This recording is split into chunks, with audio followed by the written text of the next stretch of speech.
Bienvenido a Relatos Vivos. Hoy, los invitamos a un viaje mágico y emocionante a través de las páginas del clásico atemporal, Peter Pan. Prepárense para volar junto a Peter, Wendy, Juan y Miguel hacia el país de nunca jamás, un lugar donde la imaginación no tiene límites y la aventura nunca termina. En este audiolibro, les llevaremos de la mano a través de la pluma de J.M. Barrie, el maestro narrador que creó este mundo de fantasía. Escucharán las travesuras de los niños perdidos, el brillo de Campanilla, el peligroso Capitán Garfio y la dulce voz de Wendy. Sumérjanse en la laguna de las sirenas, sobrevuelen la roca del cráneo y sientan la emoción de cada encuentro y cada batalla. Así que, cierren los ojos, abran sus corazones y dejen que la magia de Peter Pan los envuelva. Que comience la aventura. Peter Pan y Wendy, de J.M. Barrie. Publicado en 1911. Capítulo 1. Aparece Peter. Todos los niños crecen, excepto uno. No tardan en saber que van a crecer y Wendy lo supo de la siguiente manera. Un día, cuando tenía 2 años, estaba jugando en un jardín, arrancó una flor más y corrió hasta su madre con ella. Supongo que debía estar encantadora, ya que la señora Darling se llevó la mano al corazón y exclamó: «Oh, ¿por qué no puedes quedarte así para siempre?». No hablaron más del asunto, pero desde entonces Wendy supo que tenía que crecer. Siempre se sabe eso a partir de los 2 años. Los 2 años marcan el principio del fin. Como es natural, vivían en él y hasta que llegó Wendy su madre era la persona más importante. Era una señora encantadora, de mentalidad romántica y dulce boca burlona. Su mentalidad romántica era como esas cajitas, procedentes del misterioso Oriente, que van unas dentro de las otras y que por muchas que uno descubra siempre hay una más. Y su dulce boca burlona guardaba un beso que Wendy nunca pudo conseguir, aunque allí estaba, bien visible en la comisura derecha. Así fue como la conquistó el señor Darling. Los numerosos caballeros que habían sido muchachos cuando ella era una jovencita descubrieron simultáneamente que estaban enamorados de ella y todos corrieron a su casa para declararse, salvo el señor Darling, que tomó un coche y llegó primero y la consiguió. Lo consiguió todo de ella, menos la cajita más recóndita y el beso. Nunca supo lo de la cajita y con el tiempo renunció a intentar obtener el beso. Wendy pensaba que Napoleón podría haberlo conseguido, pero yo me lo imagino intentándolo y luego marchándose furioso, dando un portazo. El señor Darling se vanagloriaba ante Wendy de que la madre de ésta no solo lo quería, sino que lo respetaba. Era uno de esos hombres astutos que lo saben todo acerca de las acciones y las cotizaciones. Por supuesto, nadie entiende de eso realmente, pero él daba la impresión de que sí lo entendía y comentaba a menudo que las cotizaciones estaban en alza y las acciones en baja con un aire que habría hecho que cualquier mujer lo respetara. La señora Darling se casó de blanco y al principio llevaba las cuentas perfectamente, casi con alegría, como si fuera un juego, y no se le escapaba ni una col de Bruselas. Pero poco a poco empezaron a desaparecer coliflores enteras y en su lugar aparecían dibujos de bebés sin cara. Los dibujaba cuando debería haber estado haciendo la suma total. Eran los presentimientos de la señora Darling. Wendy llegó primera, luego John y por fin Michael. Durante un par de semanas tras la llegada de Wendy estuvieron dudando si se la podrían quedar, pues era una boca más que alimentar. El señor Darling estaba orgullosísimo de ella, pero era muy honrado y se sentó en el borde de la cama de la señora Darling, sujetándole la mano y calculando gastos, mientras ella lo miraba implorante. Ella quería correr el riesgo, pasara lo que pasara, pero él no hacía las cosas así. Él hacía las cosas con un lápiz y un papel y si ella lo confundía haciéndole sugerencias tenía que volver a empezar desde el principio. «No me interrumpas», le rogaba. «Aquí tengo 1 libra con 17 y 2,6 en la oficina. Puedo prescindir del café en la oficina. Pongamos 10 chelines, que hacen 2 libras, 9 peniques y 6 chelines. Con tus 18 y 3 hacen 3 libras, 9 chelines y 7 peniques. ¿Quién está moviéndose? 8, 9, 7, coma y me llevo 7, no hables, mi amor, y la libra que le prestaste a ese hombre que vino a la puerta. Calla, niña, coma y me llevo, niña, ves, ya está mal. He dicho 9 libras, 9 chelines y 7 peniques. Sí, he dicho 9 libras, 9 chelines y 7 peniques. El problema es el siguiente. ¿Podemos intentarlo por un año con 9 libras, 9 chelines y 7 peniques? Claro que podemos, George, exclamó ella. Pero estaba predispuesta en favor de Wendy, y en realidad, de los dos, él era quien tenía un carácter más fuerte. Acuérdate de las paperas, le advirtió casi amenazadoramente y se puso a calcular otra vez. Paperas, 1 libra. Eso es lo que he puesto, pero seguro que serán más bien 30 chelines. No hables. Sarampión 1,15, rubeó la media guinea. Eso hace 2 libras, 15 chelines y 6 peniques. No muevas el dedo. Tosferina, pongamos que 15 chelines. Y así fue pasando el tiempo y cada vez daba un total distinto. Pero al final Wendy pudo quedarse, con las paperas reducidas a 12 chelines y 6 peniques y los 2 tipos de sarampión considerados como uno solo. Con Ion se produjo la misma agitación y Michael se libró por los pelos. Pero se quedaron con los dos y pronto se veía a los 3 caminando en fila rumbo al jardín de infancia de la señora Folsom, acompañados de su niñera. A la señora Darling le encantaba tener todo como es debido y el señor Darling estaba obsesionado por ser exactamente igual que sus vecinos, de forma que, como es lógico, tenían una niñera. Como eran pobres, debido a la cantidad de leche que bebían los niños, su niñera era una remilgada perra de Terranova, llamada Nana, que no había pertenecido a nadie en concreto hasta que los Darling la contrataron. Sin embargo, los niños siempre le habían parecido importantes y los Darling la conocieron en los jardines de Kensington, donde pasaba la mayor parte de su tiempo libre asomando el hocico al interior de los cochecitos de los bebés y era muy odiada por las niñeras descuidadas, a las que seguía hasta sus casas y luego se quejaba de ellas ante sus señoras. Demostró ser una joya de niñera. Qué meticulosa era a la hora del baño, lo mismo que en cualquier momento de la noche si uno de sus tutelados hacía el menor ruido. Por supuesto, su perrera estaba en el cuarto de los niños. Tenía una habilidad especial para saber cuándo no se debe ser indulgente con una tos y cuando lo que hace falta es abrigar la garganta con un calcetín. Hasta el fin de sus días tuvo fe en remedios anticuados como el ruibarbo y soltaba gruñidos de desprecio ante toda esa charla tan de moda sobre los gérmenes y cosas así. Era una lección de decoro verla cuando escoltaba a los niños hasta la escuela, caminando con tranquilidad a su lado si se portaban bien y obligándolos a ponerse en fila otra vez si se dispersaban. En la época en que John comenzó a ir al colegio jamás se olvidó de su jersey y normalmente llevaba un paraguas en la boca por si llovía. En la escuela de la señorita Folsom hay una habitación donde esperan las niñeras. Ellas se sentaban en los bancos, mientras que Nana se echaba en el suelo, pero esa era la única diferencia. Ellas hacían como si no la vieran, pues pensaban que pertenecía a una clase social inferior a la suya y ella despreciaba su charla superficial.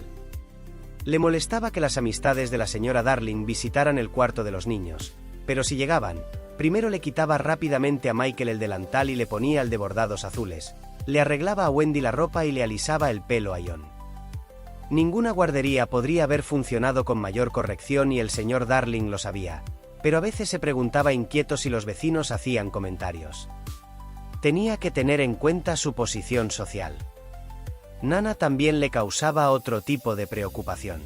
A veces tenía la sensación de que ella no lo admiraba. Sé que te admira a horrores, George, le aseguraba la señora Darling y luego les hacía señas a los niños para que fueran especialmente cariñosos con su padre.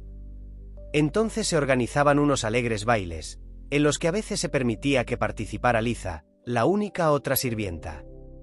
Parecía una pizca con su larga falda y la cofia de doncella, aunque, cuando la contrataron, había jurado que ya no volvería a cumplir los 10 años. Qué alegres eran aquellos juegos. Y la más alegre de todos era la señora Darling, que brincaba con tanta animación que lo único que se veía de ella era el beso, y si en ese momento uno se hubiera lanzado sobre ella podría haberlo conseguido. Nunca hubo familia más sencilla y feliz hasta que llegó Peter Pan. La señora Darling supo por primera vez de Peter cuando estaba ordenando la imaginación de sus hijos.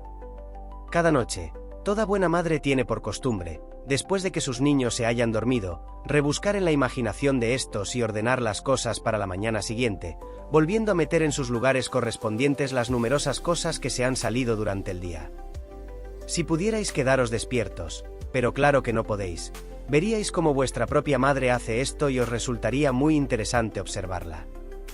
Es muy parecido a poner en orden unos cajones. Supongo que la veríais de rodillas, repasando divertida algunos de vuestros contenidos, preguntándose de dónde habíais sacado tal cosa, descubriendo cosas tiernas y no tan tiernas, acariciando esto con la mejilla como si fuera tan suave como un gatito y apartando rápidamente esto otro de su vista. Cuando os despertáis por la mañana, las travesuras y los enfados con que os fuisteis a la cama han quedado recogidos y colocados en el fondo de vuestra mente y encima, bien aireados, están extendidos vuestros pensamientos más bonitos, preparados para que os los pongáis. No sé si habéis visto alguna vez un mapa de la mente de una persona. A veces los médicos trazan mapas de otras partes vuestras y vuestro propio mapa puede resultar interesante. Pero a ver si alguna vez los pilláis trazando el mapa de la mente de un niño, que no solo es confusa, sino que no para de dar vueltas. Tiene líneas en zigzag como las oscilaciones de la temperatura en un gráfico cuando tenéis fiebre y que probablemente son los caminos de la isla.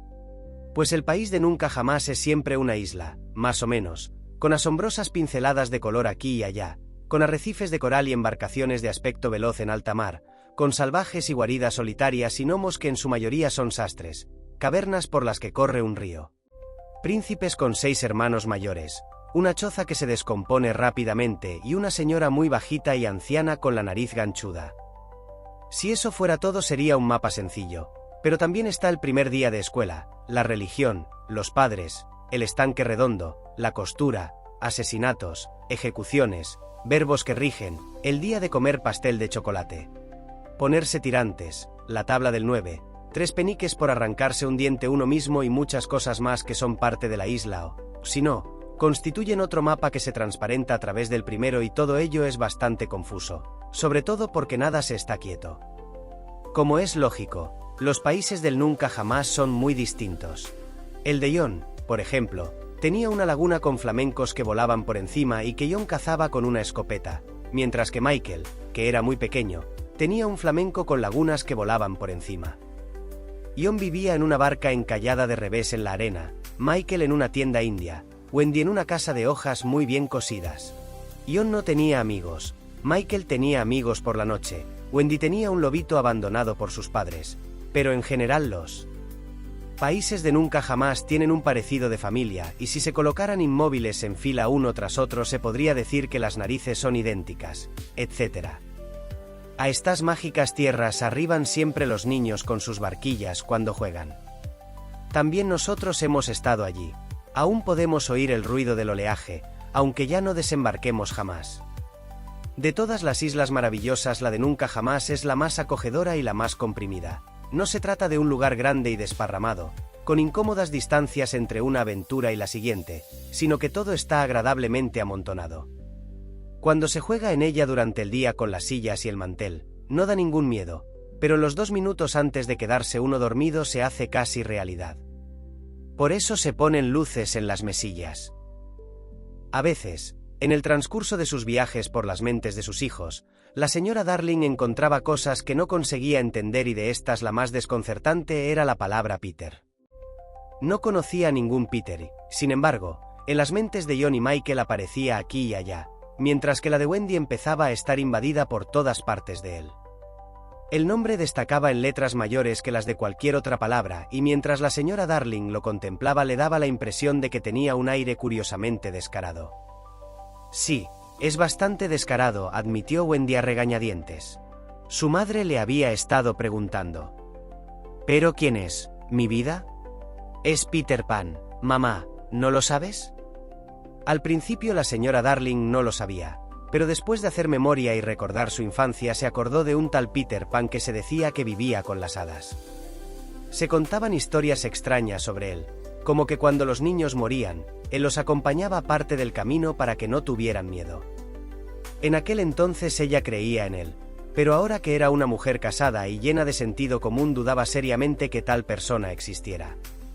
Además, le dijo a Wendy, ahora ya sería mayor. Oh no, no ha crecido, le aseguró Wendy muy convencida, es de mi tamaño. Quería decir que era de su tamaño tanto de cuerpo como de mente, no sabía cómo lo sabía, simplemente lo sabía. La señora Darling pidió consejo al señor Darling, pero este sonrió sin darle importancia. Fíjate en lo que te digo, dijo, es una tontería que Nana les ha metido en la cabeza, es justo el tipo de cosa que se le ocurriría a un perro. Olvídate de ello y ya verás cómo se pasa. Pero no se pasaba y no tardó el molesto niño en darle un buen susto a la señora Darling. Los niños corren las aventuras más raras sin inmutarse. Por ejemplo, puede que se acuerden de comentar, una semana después de que haya ocurrido, que cuando estuvieron en el bosque se encontraron con su difunto padre y jugaron con él. De esta forma tan despreocupada fue como una mañana Wendy reveló un hecho inquietante. Aparecieron unas cuantas hojas de árbol en el suelo del cuarto de los niños, hojas que ciertamente no habían estado allí cuando los niños se fueron a la cama y la señora Darling se estaba preguntando de dónde habrían salido cuando Wendy dijo con una sonrisa indulgente: «Seguro que ha sido ese Peter otra vez». «¿Qué quieres decir, Wendy?» «Está muy mal que no limpie», dijo Wendy, suspirando. Era una niña muy pulcra. Explicó con mucha claridad que le parecía que a veces Peter se metía en el cuarto de los niños por la noche y se sentaba a los pies de su cama y tocaba la flauta para ella. Por desgracia nunca se despertaba, así que no sabía cómo lo sabía, simplemente lo sabía. «Pero qué bobadas dices, preciosa. Nadie puede entrar en la casa sin llamar». «Creo que entra por la ventana», dijo ella. «Pero, mi amor, hay 3 pisos de altura». ¿No estaban las hojas al pie de la ventana, mamá? Era cierto, las hojas habían aparecido muy cerca de la ventana. La señora Darling no sabía qué pensar, pues a Wendy todo aquello le parecía tan normal que no se podía desechar diciendo que lo había soñado. «Hija mía», exclamó la madre, «¿por qué no me has contado esto antes?» «Se me olvidó», dijo Wendy sin darle importancia.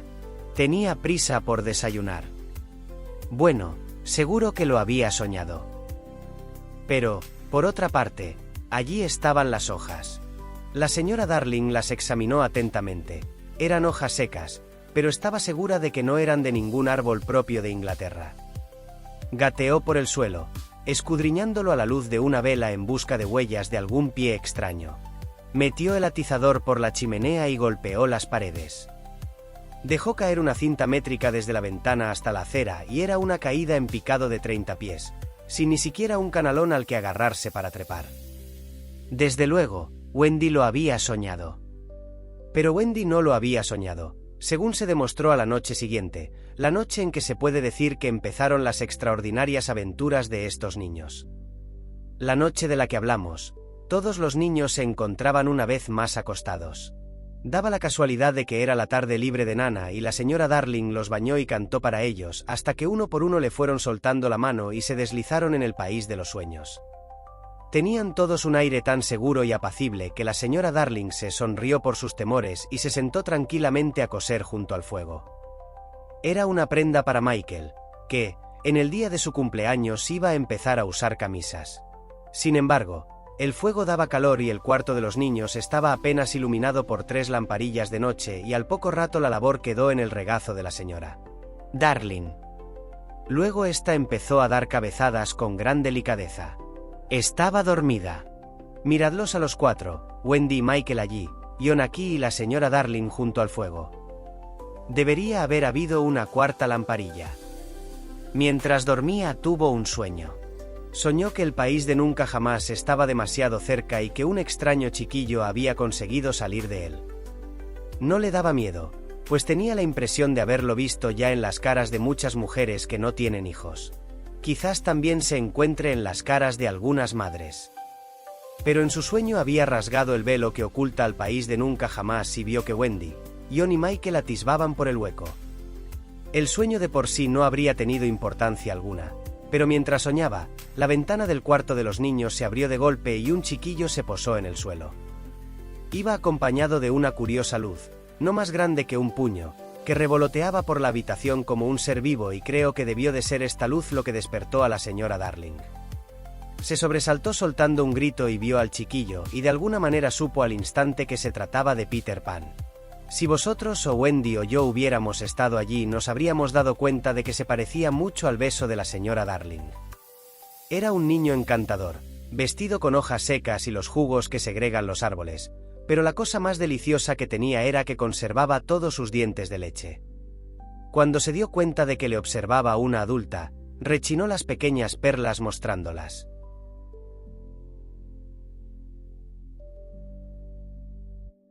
Capítulo 2.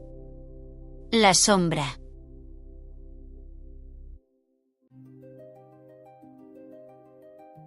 La señora Darling gritó y, como en respuesta a una llamada, se abrió la puerta y entró Nana, que volvía de su tarde libre. Gruñó y se lanzó contra el niño, el cual saltó ágilmente por la ventana. La señora Darling volvió a gritar, esta vez angustiada por él, pues pensó que se había matado y bajó corriendo a la calle para buscar su cuerpecito, pero no estaba allí. Levantó la vista y no vio nada en la oscuridad de la noche, salvo algo que le pareció una estrella fugaz. Regresó al cuarto de los niños y se encontró con que Nana tenía una cosa en la boca, que resultó ser la sombra del chiquillo. Al saltar por la ventana, Nana la había cerrado rápidamente, demasiado tarde para atraparlo, pero a su sombra no le había dado tiempo de escapar. La ventana se cerró de golpe y la arrancó. Os aseguro que la señora Darling examinó la sombra atentamente, pero era una sombra de lo más corriente. Nana no tenía dudas sobre qué era lo mejor que se podía hacer con esta sombra. La colgó fuera de la ventana, como diciendo, seguro que vuelve a buscarla, vamos a ponerla en un sitio donde la pueda coger fácilmente sin molestar a los niños. Pero por desgracia la señora Darling no podía dejarla colgando de la ventana, parecía parte de la colada y no era digno del prestigio de la casa. Se le ocurrió enseñársela al señor Darling, pero este estaba haciendo cálculos para los abrigos de invierno de John y Michael, con un paño húmedo enrollado en la cabeza para mantener el cerebro despejado y daba pena molestarlo. Además, ella ya sabía perfectamente lo que él diría. Todo esto ocurre por tener un perro de niñera. Decidió enrollar la sombra y ponerla a buen recaudo en un cajón, hasta que llegara un momento adecuado para decírselo a su marido. ¡Ay, Dios mío! El momento llegó una semana después, en aquel viernes de amargo recuerdo. Tenía que ser viernes, ¿cómo no? Debería haber tenido especial cuidado por ser viernes, le decía después a su marido, mientras a lo mejor Nana estaba a su otro lado, sujetándole la mano. No, le decía siempre el señor Darling, yo soy el responsable de todo. Yo, George Darling, lo hice. Mea culpa, mea culpa. Había sido educado en el estudio de los clásicos. Así se quedaban sentados noche tras noche recordando aquel fatídico viernes, hasta que cada detalle quedaba grabado en sus cerebros y salía por el otro lado como las caras de una acuñación defectuosa. Si yo no hubiera aceptado esa invitación para cenar con los Dell, decía la señora Darling. Si yo no hubiera echado mi medicina en el tazón de Nana, decía el señor Darling. Si yo hubiera fingido que me gustaba la medicina, decían los ojos húmedos de Nana. Por culpa de mi afición a las fiestas, George. Por culpa de mi nefasto sentido del humor, mi vida.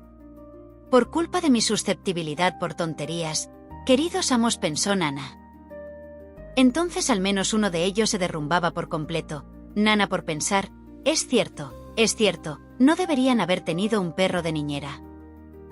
Muchas veces era el señor Darling quien enjugaba los ojos de Nana con un pañuelo. «Ese canalla», exclamaba el señor Darling y Nana lo apoyaba con un ladrido, pero la señora Darling nunca vituperaba a Peter. Había algo en la comisura derecha de su boca que no quería que insultara a Peter. Se quedaban sentados en el vacío cuarto de los niños, recordando con fervor hasta el más mínimo detalle de aquella espantosa noche. Se había iniciado de una forma normal, exactamente igual que tantas otras noches, cuando Nana preparó el agua para el baño de Michael y lo llevó hasta el subido en el lomo. «No quiero irme a la cama», chilló él, como quien piensa que tiene la última palabra sobre el asunto. No quiero. Nana, todavía no son las 6. Por favor, ya no te querré más, Nana. Te digo que no me quiero bañar, no y no». Entonces entró la señora Darling, vestida con su traje de noche blanco. Se había arreglado temprano porque a Wendy le encantaba verla en traje de noche, con el collar que George le había regalado. Llevaba la pulsera de Wendy en el brazo, le había pedido que se la prestara. A Wendy le encantaba prestarle la pulsera a su madre. Encontró a sus dos hijos mayores jugando a que eran ella misma y su padre en el día del nacimiento de Wendy y John estaba diciendo: «Señora Darling, me complace comunicarle que es usted madre», y lo dijo exactamente en el mismo tono en que el señor Darling lo podría haber dicho en la auténtica ocasión. Wendy bailó de alegría, como lo habría hecho la auténtica señora Darling. Luego nació John, con la pompa extraordinaria que según él se merecía el nacimiento de un varón, y Michael volvió del baño y pidió nacer también, pero John dijo cruelmente que ya no querían más. Michael casi se echó a llorar. Nadie me quiere, dijo, y, por supuesto, la señora del traje de noche no pudo soportarlo. Yo sí, dijo. Yo sí que quiero un tercer hijo. ¿Niño o niña?, preguntó Michael, sin demasiadas esperanzas. Niño.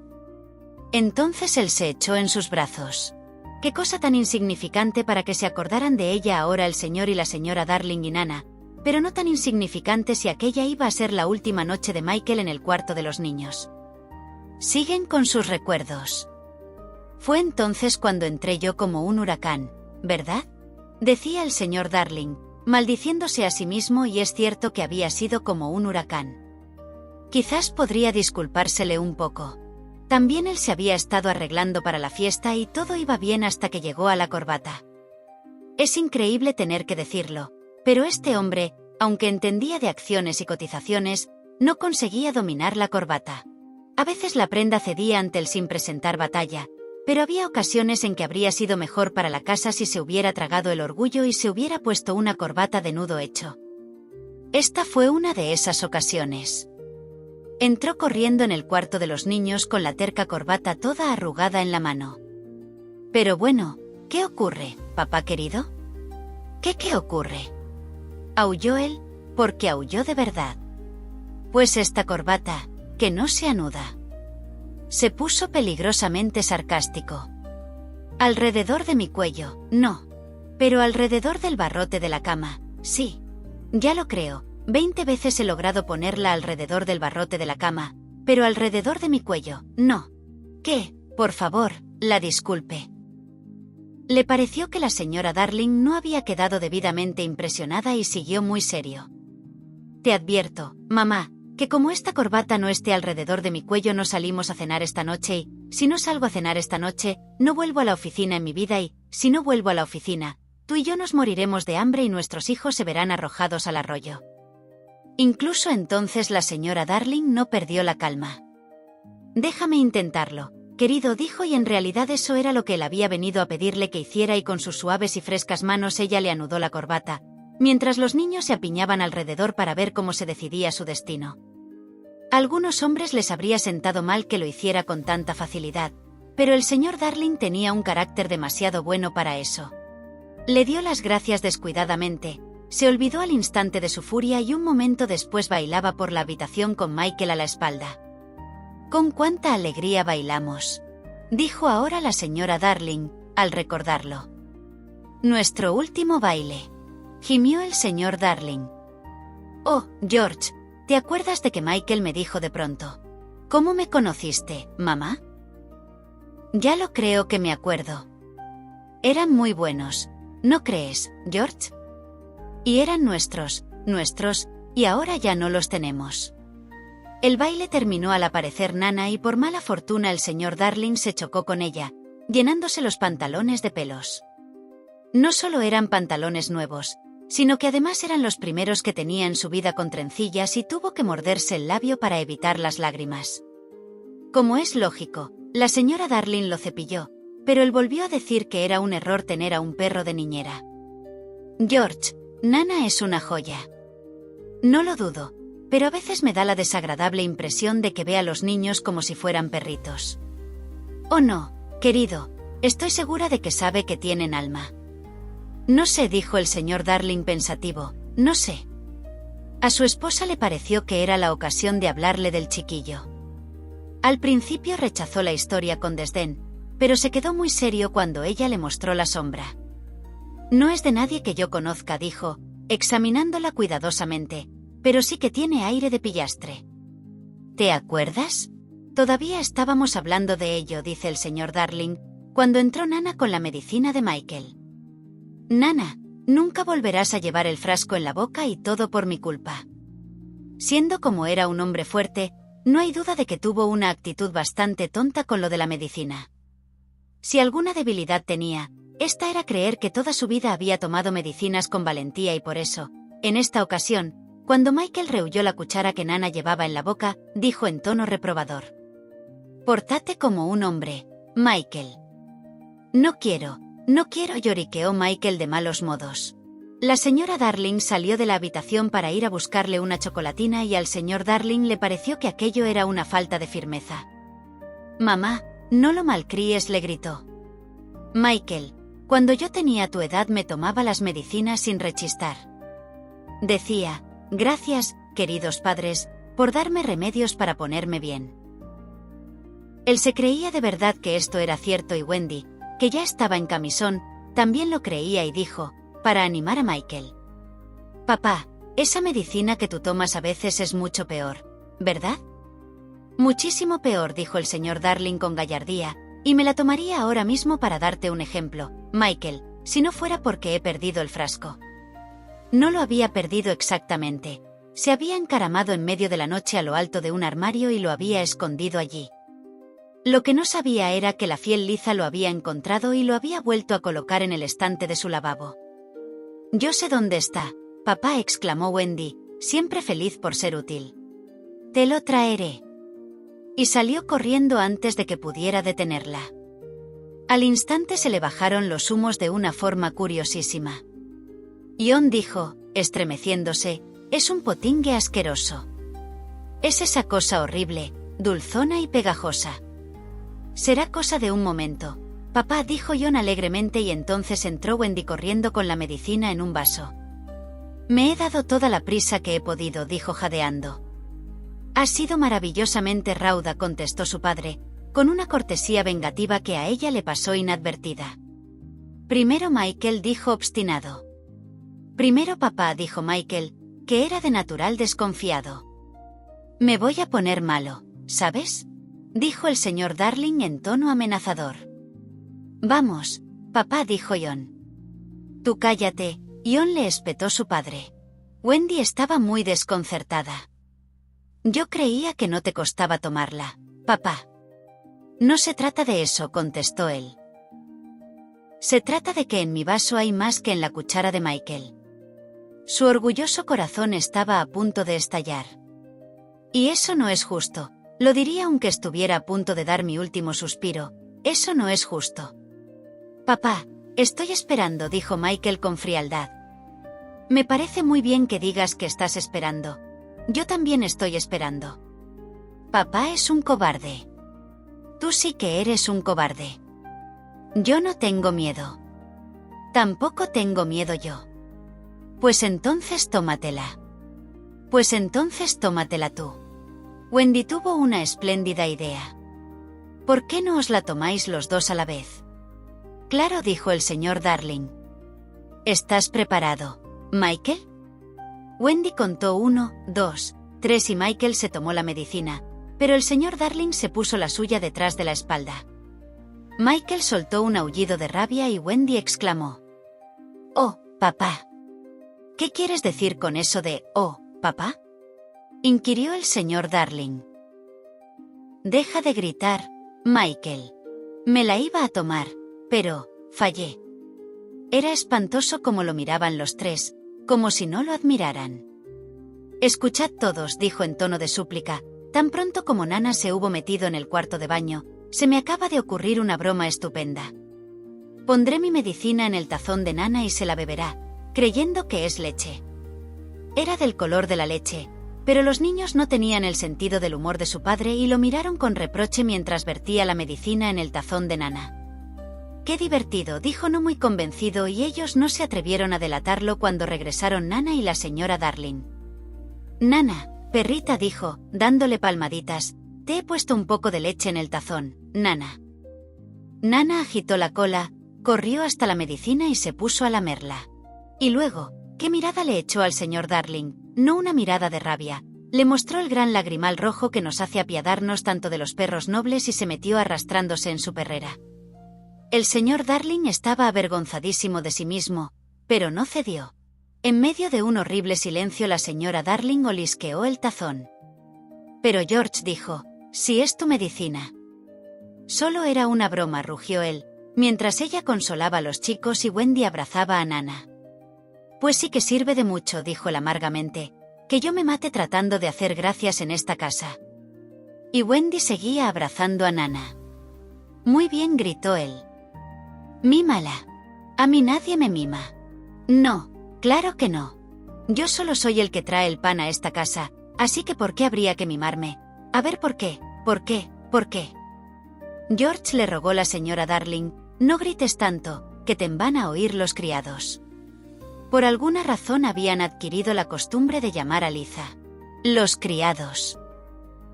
Pues que me oigan, contestó él sin miramientos. Que me oiga el mundo entero. Pero me niego a dejar que ese perro siga haciéndose el amo del cuarto de mis niños una hora más. Los niños se echaron a llorar y Nana corrió hasta el suplicante, pero él la apartó. Volvía a sentirse un hombre fuerte. Es inútil, exclamó. El lugar que te corresponde es el patio y allí es donde te voy a atar en este mismo instante. George, susurró la señora Darling, recuerda lo que te he dicho sobre ese chiquillo. Pero, ¡ay! Él no la escuchó. Estaba dispuesto a demostrar quién era el amo de esa casa y cuando las órdenes no consiguieron hacer salir a Nana de su perrera, la sacó engatusándola con dulces palabras y agarrándola bruscamente, la arrastró fuera del cuarto de los niños. Todo aquello se debía a su carácter demasiado afectuoso, que ansiaba ser objeto de admiración.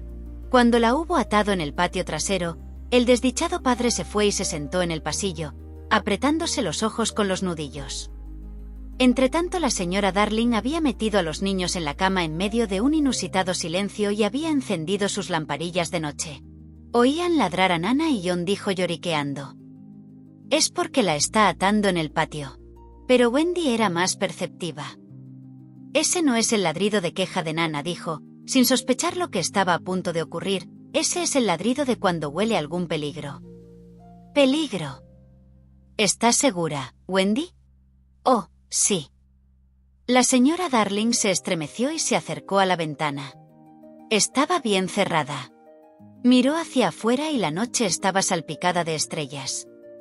Estaban agrupándose alrededor de la casa, como si tuvieran curiosidad por ver lo que iba a pasar allí, pero ella no se dio cuenta de esto, ni de que una o dos de las más pequeñas le hacían guiños. No obstante, un miedo impreciso se apoderó de su corazón y le hizo exclamar: «¡Ay! Ojalá no tuviera que ir a una fiesta esta noche». Incluso Michael, que ya estaba medio dormido, se dio cuenta de que estaba preocupada y preguntó: «Mamá, ¿es que hay algo que nos pueda hacer daño después de encender las lamparillas de noche?»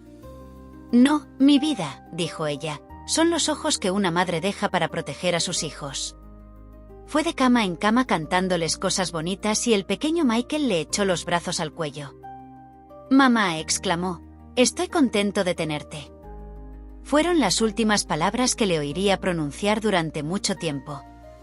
El número 27 solo estaba a unas cuantas yardas de distancia, pero había caído una ligera nevada y los padres Darling caminaron con cuidado para no mancharse los zapatos. Ya eran las únicas personas que había en la calle y todas las estrellas los observaban. Las estrellas son hermosas, pero no pueden participar activamente en nada, tienen que limitarse a observar eternamente. Es un castigo que les fue impuesto por algo que hicieron hace tanto tiempo que ninguna estrella se acuerda ya de lo que fue. Por ello, a las más viejas se les han puesto los ojos vidriosos y rara vez hablan. El parpadeo es el lenguaje de las estrellas, pero las pequeñas todavía sienten curiosidad. No es que sean realmente amigas de Peter, el cual tiene la traviesa costumbre de acercarse sigilosamente por detrás y tratar de apagarlas de un soplido, pero como les gusta tanto divertirse, esta noche se pusieron de su parte y estaban deseando que los mayores se quitaran de en medio. De modo que en cuanto la puerta del 27 se cerró tras el señor y la señora Darling, hubo una conmoción en el firmamento y la más pequeña de todas las estrellas de la Vía Láctea gritó: «Ahora, Peter».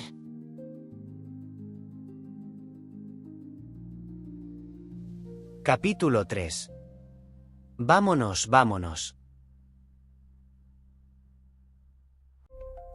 Durante un rato, después de que el señor y la señora Darling se fueran de la casa, las lamparillas que estaban junto a las camas de los tres niños siguieron ardiendo alegremente. Eran unas lamparillas encantadoras y habría sido de desear que pudieran haberse mantenido despiertas para ver a Peter. Pero la lamparilla de Wendy parpadeó y soltó un bostezo tal que las otras dos también bostezaron y antes de cerrar la boca las tres se habían apagado. Ahora había otra luz en la habitación, 1000 veces más brillante que las lamparillas y en el tiempo que hemos tardado en decirlo, ya ha estado en todos los cajones del cuarto de los niños, buscando la sombra de Peter, ha revuelto el armario y ha sacado todos los bolsillos. En realidad no era una luz. Creaba esta luminosidad porque volaba de un lado a otro a gran velocidad, pero cuando se detenía un segundo se veía que era un hada, de apenas un palmo de altura, pero todavía en etapa de crecimiento. Era una muchacha llamada Campanilla, primorosamente vestida con una hoja, de corte bajo y cuadrado, a través de la cual se podía ver muy bien su figura. Tenía una ligera tendencia a engordar. Un momento después de la entrada del hada la ventana se abrió de golpe por el soplido de las estrellitas y Peter se dejó caer dentro. Había llevado a Campanilla parte del camino y todavía tenía la mano manchada de polvillo de hada. Campanilla llamó en voz baja, tras asegurarse de que los niños estaban dormidos. «Campanilla, ¿dónde estás?» En ese momento estaba en un jarro, disfrutando de lo lindo. No había estado en un jarro en su vida. «Vamos, sal de ese jarro y dime, ¿sabes dónde han puesto mi sombra?» Un tintineo maravilloso como de campanas doradas le contestó. Ese es el lenguaje de las hadas. Los niños normales no lo oís nunca, pero si lo pudierais oír os daríais cuenta de que ya lo habíais oído en otra ocasión. Campanilla dijo que la sombra estaba en la caja grande. Quería decir la cómoda y Peter se lanzó sobre los cajones, tirando lo que contenían al suelo con las dos manos, del mismo modo en que los reyes lanzan monedas a la muchedumbre. Al poco ya había recuperado su sombra y con el entusiasmo se olvidó de que había dejado a Campanilla encerrada en el cajón. Lo único que pensaba, aunque no creo que pensara jamás, era que su sombra y él, cuando se juntaran, se unirían como dos gotas de agua y cuando no fue así se quedó horrorizado. Intentó pegársela con jabón del cuarto de baño, pero eso también falló. Un escalofrío recorrió a Peter, que se sentó en el suelo y se echó a llorar. Sus sollozos despertaron a Wendy, que se sentó en la cama. No se alarmó al ver a un desconocido llorando en el suelo del cuarto, solo sentía un agradable interés. «Niño», dijo con cortesía, «¿por qué lloras?» Peter también podía ser enormemente cortés, pues había aprendido los buenos modales en las ceremonias de las hadas y se levantó y se inclinó ante ella con gran finura. Ella se sintió muy complacida y lo saludó con elegancia desde la cama. «¿Cómo te llamas?», preguntó él. «Wendy Moira Angela Darling», replicó ella con cierta satisfacción. «¿Y tú, cómo te llamas?» «Peter Pan». Ella ya estaba segura de que tenía que ser Peter, pero le parecía un nombre bastante corto. «¿Eso es todo?» «Sí», dijo él con aspereza. Por primera vez le parecía que era un nombre algo corto. «¿Cómo lo siento?», dijo Wendy Moira Angela. «No es nada», masculló Peter. Ella le preguntó dónde vivía. «Segunda a la derecha», dijo Peter, «y luego todo recto hasta la mañana». «¿Qué dirección más rara?». Peter se sintió desalentado. Por primera vez le parecía que quizás sí que era una dirección rara. «No, no lo es». «Quiero decir», dijo Wendy, recordando que era la anfitriona, «¿es eso lo que ponen en las cartas?». Él deseó que no hubiera hablado de cartas. «Yo no recibo cartas», dijo con desprecio. «Pero tu madre recibirá cartas, ¿no?». «No tengo madre», dijo él. No solo no tenía madre, sino que no sentía el menor deseo de tener una. Le parecía que eran unas personas a las que se les había dado una importancia exagerada. Sin embargo, Wendy sintió inmediatamente que se hallaba en presencia de una tragedia. «Oh, Peter, no me extraña que estuvieras llorando», dijo y se levantó de la cama y corrió hasta él. «No estaba llorando por cosa de madres», dijo él bastante indignado. «Estaba llorando porque no consigo que mi sombra se me quede pegada. Además, no estaba llorando». «¿Se te ha despegado?» «Sí». Entonces Wendy vio la sombra en el suelo, toda arrugada y se apenó muchísimo por Peter. «¡Qué horror!», dijo, pero no pudo evitar sonreír cuando vio que había estado tratando de pegársela con jabón. «¡Qué típico de un chico!». Por fortuna ella supo al instante lo que había que hacer. «Hay que coserla», dijo, con un ligero tono protector. «¿Qué es coser?», preguntó él. Eres un ignorante. No, no lo soy. Pero ella estaba encantada ante su ignorancia. Yo te la coseré, muchachito, dijo, aunque él era tan alto como ella, y sacó su costurero y cosió la sombra al pie de Peter.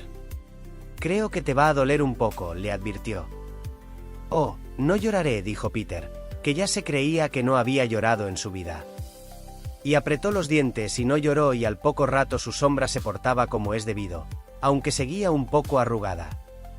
Quizás debería haberla planchado, dijo Wendy pensativa, pero a Peter, chico al fin y al cabo, le daban igual las apariencias y estaba dando saltos loco de alegría. Por desgracia, ya se había olvidado de que debía su felicidad a Wendy. Creía que él mismo se había pegado la sombra. Pero qué hábil soy, se jactaba con entusiasmo. Pero qué habilidad la mía. Es humillante tener que confesar que este engreimiento de Peter era una de sus características más fascinantes. Para decirlo con toda franqueza, nunca hubo un chico más descarado. Pero por el momento Wendy estaba escandalizada. Peter, qué engreído, exclamó con tremendo sarcasmo. Y yo no he hecho nada, claro. Has hecho un poco, dijo Peter descuidadamente y siguió bailando. Un poco, replicó ella con altivez. Si no sirvo para nada, al menos puedo retirarme. Y se metió de un salto en la cama con toda dignidad y se tapó la cara con las mantas. Para inducirla a mirar, él fingió que se iba, y al fallar esto se sentó en el extremo de la cama y le dio golpecitos con el pie. Wendy dijo, no te retires. No puedo evitar jactarme cuando estoy contento conmigo mismo, Wendy. Pero ella seguía sin mirar, aunque estaba escuchando atentamente. Wendy, siguió él con una voz a la que ninguna mujer ha podido todavía resistirse. Wendy, una chica vale más que 20 chicos. Wendy era una mujer por los 4 costados, aunque no fueran costados muy grandes, y atisbó fuera de las mantas. ¿De verdad crees eso, Peter? Sí, de verdad. Pues me parece que es encantador por tu parte, afirmó ella, y me voy a volver a levantar. Y se sentó con él en el borde de la cama. También le dijo que le daría un beso si él quería, pero Peter no sabía a qué se refería y alargó la mano expectante. ¿Pero no sabes lo que es un beso?, preguntó ella, horrorizada. Lo sabré cuando me lo des, replicó él muy estirado, y para no herir sus sentimientos ella le dio un dedal. Y ahora, dijo él, ¿te doy un beso yo? Y ella replicó con cierto remilgo. Si lo deseas. Perdió bastante dignidad al inclinar la cara hacia él, pero él se limitó a ponerle la caperuza de una bellota en la mano, de modo que ella movió la cara hasta su posición anterior y dijo amablemente que se colgaría el beso de la cadena que llevaba al cuello. Fue una suerte que lo pusiera en esa cadena, ya que más adelante le salvaría la vida. Cuando las personas de nuestro entorno son presentadas, es costumbre que se pregunten la edad, y por ello Wendy, a la que siempre le gustaba hacer las cosas correctamente, le preguntó a Peter cuántos años tenía. La verdad es que no era una pregunta que le sentara muy bien. Era como un examen en el que se pregunta sobre gramática, cuando lo que uno quiere es que le pregunten los reyes de Inglaterra. No sé, replicó incómodo, pero soy muy joven. En realidad no tenía ni idea, solo tenía sospechas, pero dijo a la aventura. Wendy, me escapé el día en que nací. Wendy se quedó muy sorprendida, pero interesada, y le indicó con los elegantes modales de salón, tocando ligeramente el camisón, que podía sentarse más cerca de ella.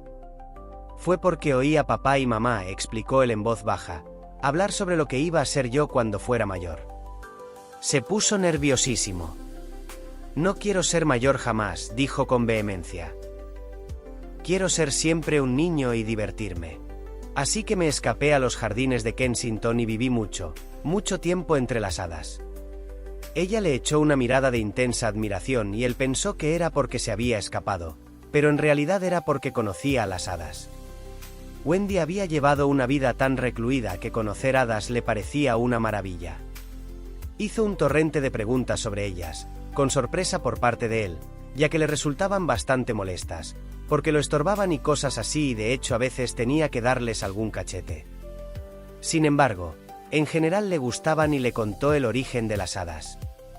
Mira, Wendy, cuando el primer bebé se rió por primera vez, Su risa se rompió en 1000 pedazos y estos se esparcieron y ese fue el origen de las hadas. Era una conversación aburrida, pero a ella, que no conocía mucho mundo, le gustaba. Y así siguió él afablemente: debería haber un hada por cada niño y niña. Debería. Es que no hay. No. Mira, los niños de hoy en día saben tantas cosas que dejan pronto de creer en las hadas y cada vez que un niño dice, no creo en las hadas, algún hada cae muerta. La verdad es que le parecía que ya habían hablado suficiente sobre las hadas y se dio cuenta de que Campanilla estaba muy silenciosa. No sé dónde se puede haber metido, dijo, levantándose y se puso a llamar a Campanilla. El corazón de Wendy se aceleró de la emoción. Peter exclamó, aferrándolo, no me digas que hay un hada en esta habitación. Estaba aquí hace un momento, dijo él algo impaciente. Tú no la oyes, ¿no? Los dos aguzaron el oído.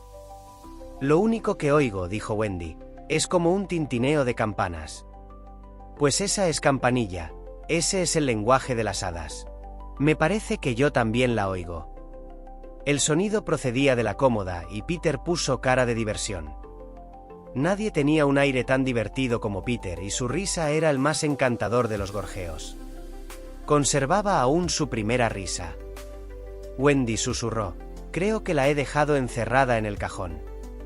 Dejó salir del cajón a la pobre Campanilla y ésta revoloteó por el cuarto chillando furiosa. No deberías decir esas cosas, contestó Peter. Claro que lo siento mucho, pero ¿cómo iba a saber que estabas en el cajón? Wendy no lo estaba escuchando. Oh, Peter, exclamó. Ojalá se quedara quieta y me dejara verla. Casi nunca se quedan quietas, dijo él, pero durante un instante Wendy vio la romántica figurita posada en el reloj de Cuco. Oh, qué bonita, exclamó, aunque la cara de Campanilla estaba distorsionada por la rabia. Campanilla, dijo Peter amablemente, esta dama dice que desearía que fuera su hada. Campanilla contestó con insolencia. ¿Qué dice, Peter? No le quedó más remedio que traducir. No es muy cortés. Dice que eres una niña grande y fea y que ella es mi hada. Trató de discutir con Campanilla. Tú sabes que no puedes ser mi hada, Campanilla, porque yo soy un caballero y tú eres una dama. A esto Campanilla replicó de la siguiente manera. Cretino. Y desapareció en el cuarto de baño.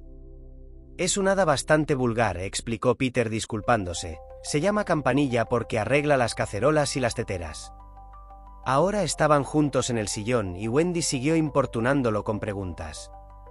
Si ahora ya no vives en los jardines de Kensington. Todavía vivo allí a veces.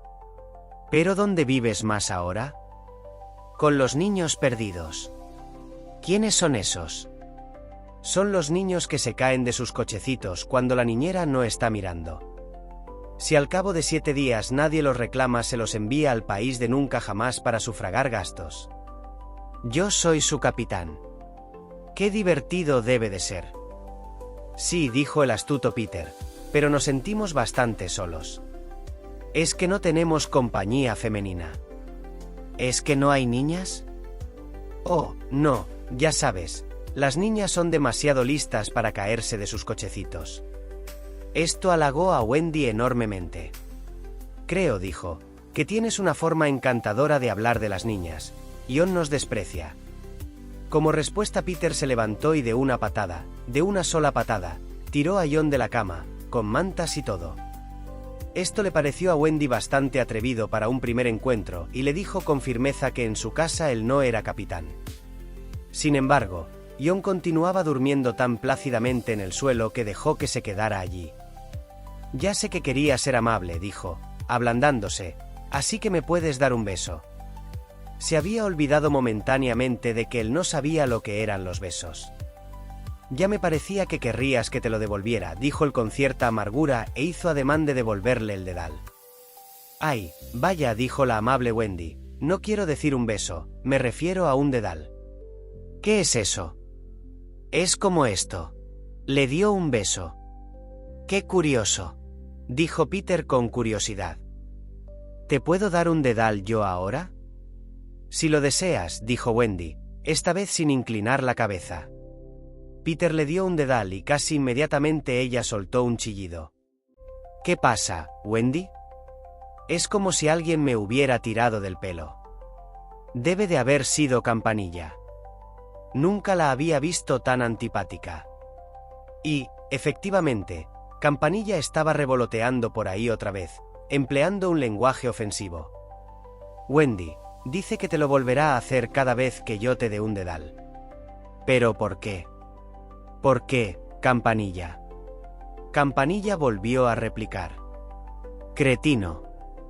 Peter no entendía por qué, pero Wendy sí, y se quedó un poquito desilusionada cuando le admitió que había venido a la ventana del cuarto de los niños no para verla a ella, sino para escuchar cuentos. Es que yo no sé ningún cuento. Ninguno de los niños perdidos sabe ningún cuento. Qué pena, dijo Wendy. ¿Sabes?, preguntó Peter, ¿por qué las golondrinas anidan en los aleros de las casas? Es para escuchar cuentos. Ay, Wendy, tu madre os estaba contando una historia preciosa. ¿Qué historia era? La del príncipe que no podía encontrar a la dama que llevaba el zapatito de cristal. Peter, dijo Wendy emocionada, esa era Cenicienta y él la encontró y vivieron felices para siempre. Peter se puso tan contento que se levantó del suelo, donde habían estado sentados, y corrió a la ventana. ¿Dónde vas?, exclamó ella alarmada. A decírselo a los demás chicos. No te vayas, Peter, le rogó ella, me sé muchos cuentos. Esas fueron sus palabras exactas, así que no hay forma de negar que fue ella la que tentó a él primero. Él regresó, con un brillo codicioso en los ojos que debería haberla puesto en guardia, pero no fue así. ¿Qué historias podría contarles a los chicos?, exclamó, y entonces Peter la agarró y comenzó a arrastrarla hacia la ventana. Wendy, ven conmigo y cuéntaselo a los demás chicos.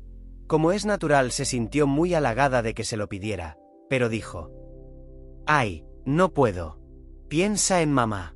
Además, no sé volar. Yo te enseñaré. Oh, qué maravilla poder volar.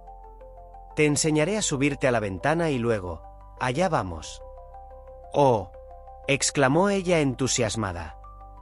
Wendy, cuando estás durmiendo en esa estúpida cama podrías estar volando conmigo diciéndoles cosas graciosas a las estrellas. Oh. Y, oye, Wendy, hay sirenas. ¿Sirenas? ¿Con cola? Unas colas larguísimas. Oh, exclamó Wendy.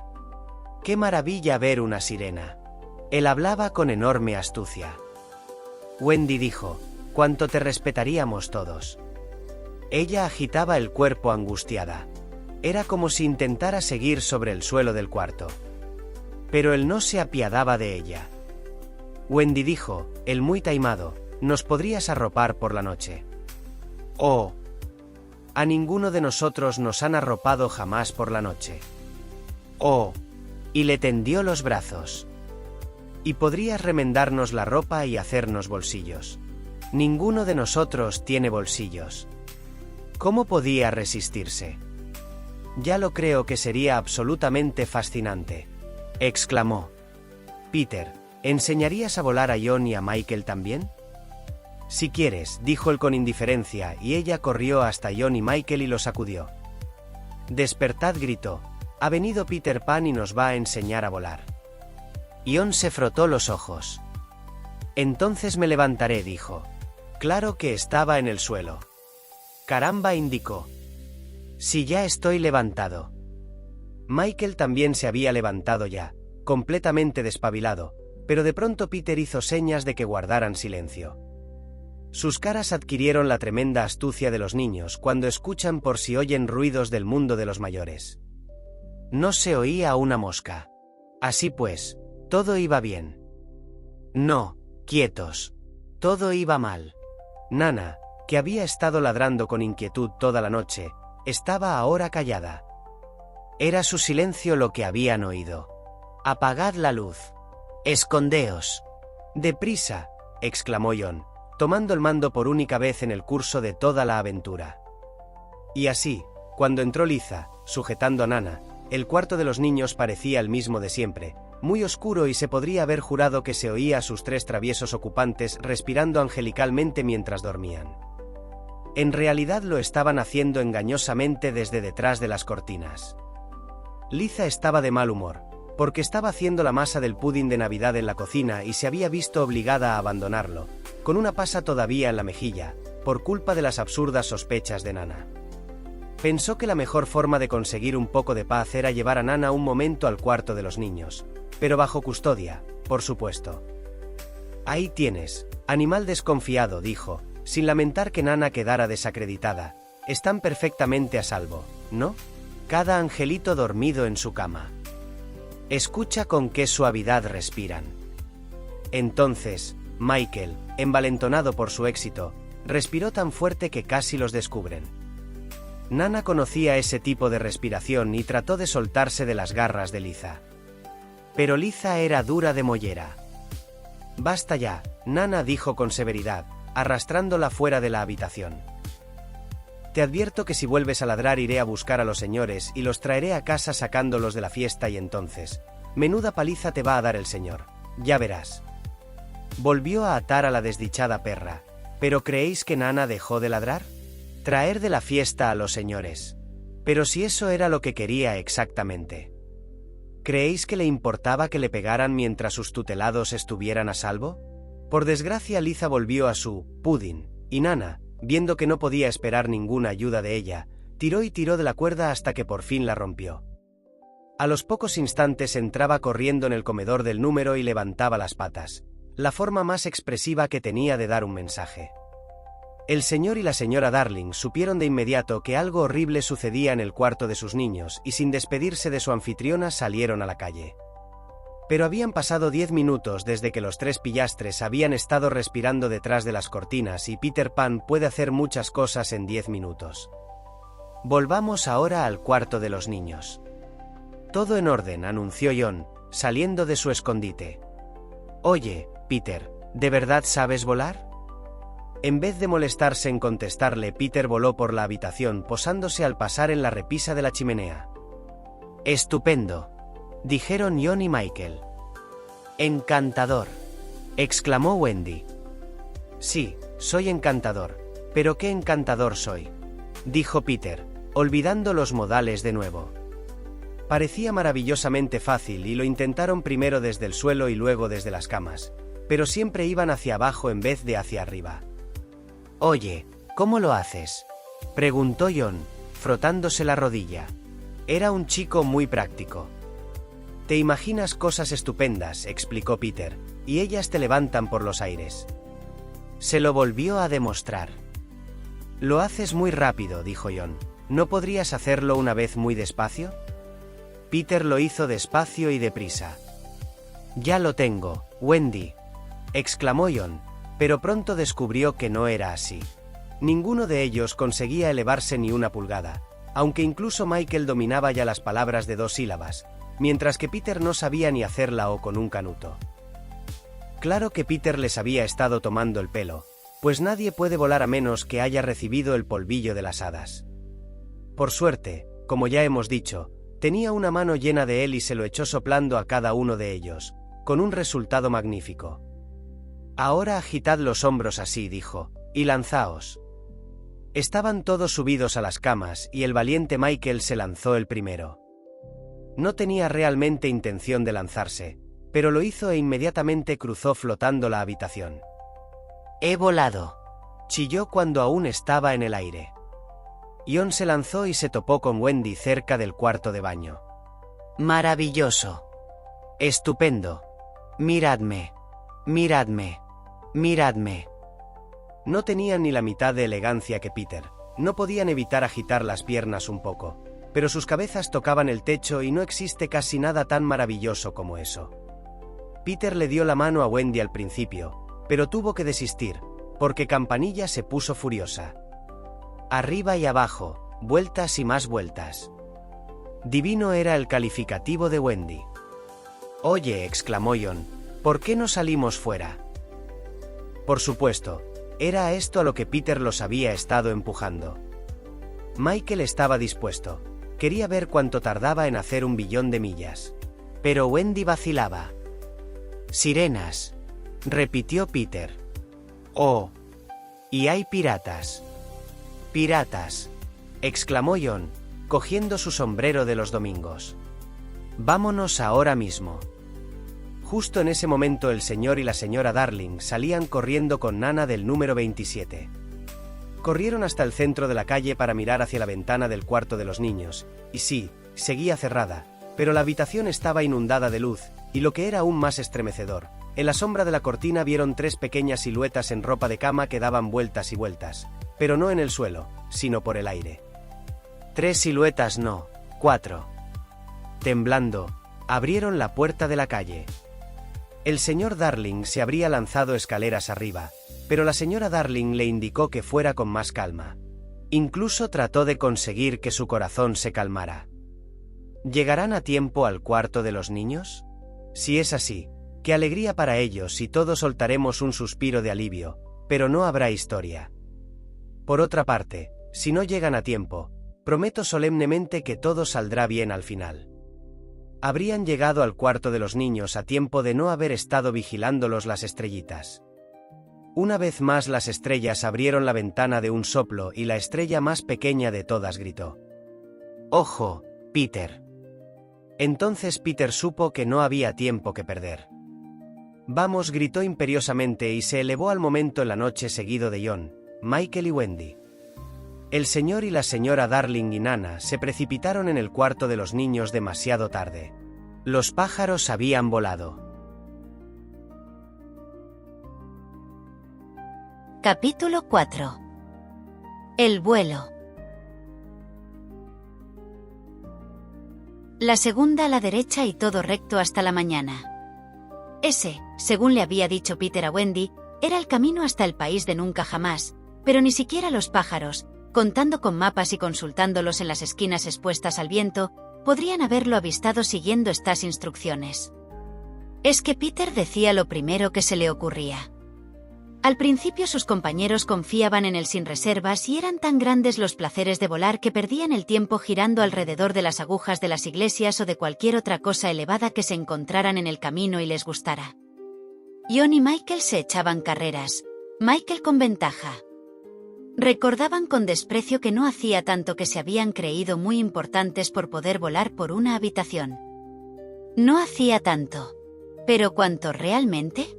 Estaban volando por encima del mar antes de que esta idea empezara a preocupar a Wendy seriamente. A John le parecía que iban ya por su 2º marzo y su 3ª noche.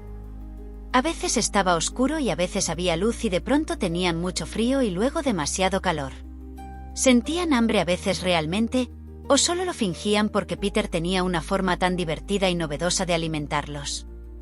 Esta forma era perseguir pájaros que llevaran comida en el pico adecuada para los humanos y arrebatársela.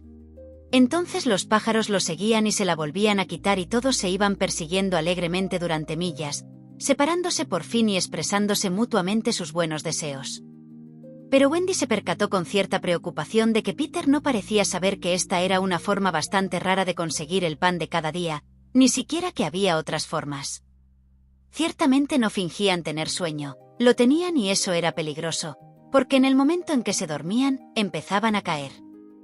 Lo espantoso era que a Peter eso le parecía divertido. «Allá va otra vez», gritaba regocijado, cuando Michael caía de pronto como una piedra. «Sálvalo, sálvalo», gritaba Wendy, mirando horrorizada el cruel océano que tenían debajo. Por fin Peter se lanzaba por el aire y atrapaba a Michael justo antes de que se estrellara en el mar y lo hacía de una manera muy bonita, pero siempre esperaba hasta el último momento y parecía que era su habilidad lo que le interesaba y no salvar una vida humana. También le gustaba la variedad y lo que en un momento dado lo absorbía de pronto dejaba de atraerlo, de modo que siempre existía la posibilidad de que la próxima vez que uno cayera él lo dejara hundirse. Él podía dormir en el aire sin caerse, por el simple método de tumbarse boca arriba y flotar, pero esto era, al menos en parte, porque era tan ligero que si uno se ponía detrás de él y soplaba iba más rápido. «Sé más educado con él», le susurró Wendy a John, cuando estaban jugando al «sígueme». «Pues dile que deje de presumir», dijo John. Cuando jugaban al sígueme, Peter volaba pegado al agua y tocaba la cola de cada tiburón al pasar. Igual que en la calle podéis seguir con el dedo una barandilla de hierro. Ellos no podían seguirlo en esto con excesivo éxito, de forma que quizás sí que fuera a presumir, especialmente porque no hacía más que volverse para ver cuántas colas se le escapaban. Debéis ser amables con él, les inculcó Wendy a sus hermanos. ¿Qué haríamos si nos abandonara? Podríamos volver, dijo Michael. ¿Y cómo lograríamos encontrar el camino de vuelta sin él? Bueno, pues entonces podríamos seguir, dijo Ion. Eso es lo horrible, Ion. Tendríamos que seguir, porque no sabemos cómo parar. Era cierto. Peter se había olvidado de enseñarles a parar. Ion dijo que si pasaba lo peor, todo lo que tenían que hacer era seguir adelante, ya que el mundo era redondo, de forma que acabarían por volver a su propia ventana. ¿Y quién nos va a conseguir comida, Ion? Yo le saqué del pico un trocito a ese águila bastante bien, Wendy. Después de 20 intentos, le recordó Wendy. Y aunque se nos llegara a dar bien la cuestión de conseguir comida, fijaos cómo nos chocamos con las nubes y otras cosas si él no está cerca para echarnos una mano. Efectivamente, se iban chocando todo el tiempo. Ya podían volar con fuerza, aunque seguían moviendo demasiado las piernas, pero si veían una nube delante, cuanto más intentaban esquivarla, más certeramente se chocaban contra ella. Si Nana hubiera estado con ellos, ya le habría puesto a Michael una venda en la frente. Peter no estaba con ellos en ese momento y se sentían bastante desamparados allí arriba por su cuenta. Podía volar a una velocidad tan superior a la de ellos que de pronto salía disparado y se perdía de vista, para correr alguna aventura en la que ellos no participaban.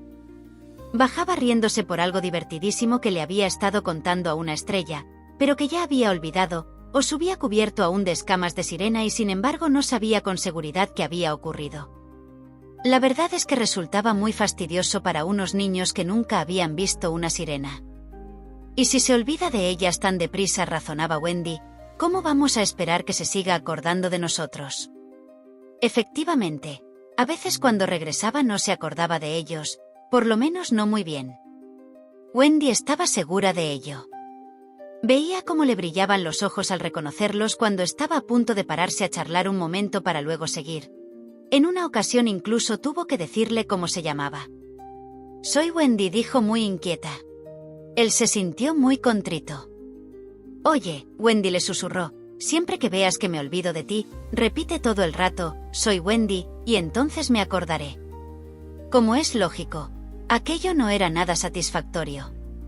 Sin embargo, para enmendarlo les enseñó a tumbarse estirado sobre un viento fuerte que soplara en su dirección y esto supuso un cambio tan agradable que lo probaron varias veces y descubrieron que así podían dormir a salvo.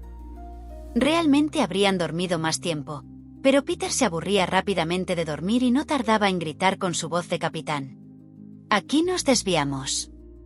De modo que con algún que otro disgusto, pero en general con gran diversión, se fueron acercando al país de nunca jamás, y al cabo de muchas lunas llegaron allí, y lo que es más, resulta que habían estado viajando sin desviarse todo el tiempo, quizás no tanto debido a la dirección de Peter o de Campanilla como a que la isla los estaba buscando. Solo así se pueden avistar esas mágicas orillas. Ahí está, dijo Peter tranquilamente. ¿Dónde? ¿Dónde? Donde señalan todas las flechas. En efecto, 1.000.000 de flechas doradas, enviadas por su amigo el Sol, que quería que estuvieran seguros del camino antes de dejarlos por esa noche, indicaba a los niños dónde se hallaba la isla. Wendy, Ion y Michael se pusieron de puntillas en el aire para echar su primer vistazo a la isla. Es extraño, pero todos la reconocieron al instante y mientras no los invadió el miedo la estuvieron saludando no como a algo con lo que se ha soñado mucho tiempo y por fin se ha visto, sino como a una vieja amiga con quien volvían para pasar las vacaciones. Ion, ahí está la laguna. Wendy, mira a las tortugas enterrando sus huevos en la arena. Oye, Ion, veo a tu flamenco de la pata rota. Mira, Michael, allí está tu cueva. Ion, ¿qué es eso que hay en la maleza? Es una loba con sus cachorros. Wendy, estoy seguro de que ese es tu lobezno. Ahí está mi barca, Ion, con los costados llenos de agujeros. No, no lo es. Pero si quemamos tu barca. Pues de todas formas lo es. Oye, Ion, Veo el humo del campamento Piel Roja. ¿Dónde? Enséñamelo y te diré por cómo se retuerce el humo si están en el sendero de la guerra. Allí, justo al otro lado del río misterioso. Ya lo veo. Sí, ya lo creo que están en el sendero de la guerra. Peter estaba un poco molesto con ellos por saber tantas cosas, pero si quería hacerse el amo de la situación su triunfo estaba al caer, pues ¿no os he dicho que no tardó en invadirlos el miedo? Llegó cuando se fueron las flechas, dejando la isla en penumbra. Antes, en casa, el país de nunca jamás siempre empezaba a tener un aire un poco oscuro y amenazador a la hora de irse a la cama. Entonces surgían zonas inexploradas que se extendían, en ellas se movían sombras negras, el rugido de los animales de presa era muy distinto entonces, y sobre todo, uno perdía la seguridad de que iba a ganar. Uno se alegraba mucho de que las lamparillas estuvieran encendidas. Era incluso agradable que Nana dijera que eso de ahí no era más que la repisa de la chimenea y que el país de nunca jamás era todo imaginación. Por supuesto que el país de nunca jamás había sido una fantasía en aquellos días, pero ahora era real y no había lamparillas y cada vez estaba más oscuro. ¿Y dónde estaba Nana? Habían estado volando separados unos de otros, pero ahora se apiñaron junto a Peter. El comportamiento descuidado de este había desaparecido por fin, le brillaban los ojos, les entraba un hormigueo cada vez que tocaban su cuerpo. Ya estaban encima de la temible isla, volando tan bajo que a veces un árbol les rozaba la cara. No se veía nada horrendo en el aire, pero su marcha se había hecho lenta y penosa, igual que si estuvieran abriéndose paso a través de unas fuerzas hostiles. A veces se quedaban inmóviles en el aire hasta que Peter los golpeaba con los puños. «No quieren que bajemos», les explicó. «¿Quiénes?», susurró Wendy, estremeciéndose. Pero él no lo sabía o no lo quería decir. Campanilla había estado durmiendo en su hombro, pero ahora la despertó y le hizo ponerse en vanguardia. De vez en cuando se paraba en el aire, escuchando atentamente con una mano en la oreja y volvía a mirar hacia abajo con los ojos tan brillantes que parecían horadar 2 agujeros en la tierra. Una vez hecho esto, seguía adelante de nuevo. Su valor casi producía espanto.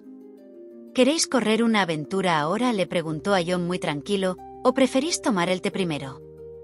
Wendy dijo, el té primero, apresuradamente y Michael le apretó la mano agradecido, pero John, más valiente, titubeaba. ¿Qué clase de aventura?, preguntó con cautela. Tenemos un pirata dormido en la pampa justo debajo de nosotros, le dijo Peter. Si quieres, bajamos y lo matamos. No lo veo, dijo John tras una larga pausa. Yo sí. Imagínate que se despierta, dijo John con la voz algo ronca. Peter exclamó indignado. No pensarás que lo iba a matar dormido. Primero lo despertaría y luego lo mataría. Es lo que siempre hago. Caramba. ¿Y matas muchos? Miles. John dijo, estupendo, pero decidió tomar el té primero. Preguntó si había muchos piratas en la isla en esos momentos y Peter dijo que nunca había visto tantos. ¿Quién es su capitán ahora? Garfio, contestó Peter y se le nubló la cara al pronunciar ese odiado nombre. ¿Garfio? Sí. Entonces Michael se echó a llorar e incluso John solo pudo hablar a trompicones, pues conocían la reputación de Garfio. Era el contramaestre de Barbanegra, susurró John roncamente. Es el peor de todos ellos, el único hombre al que temía Barbacoa.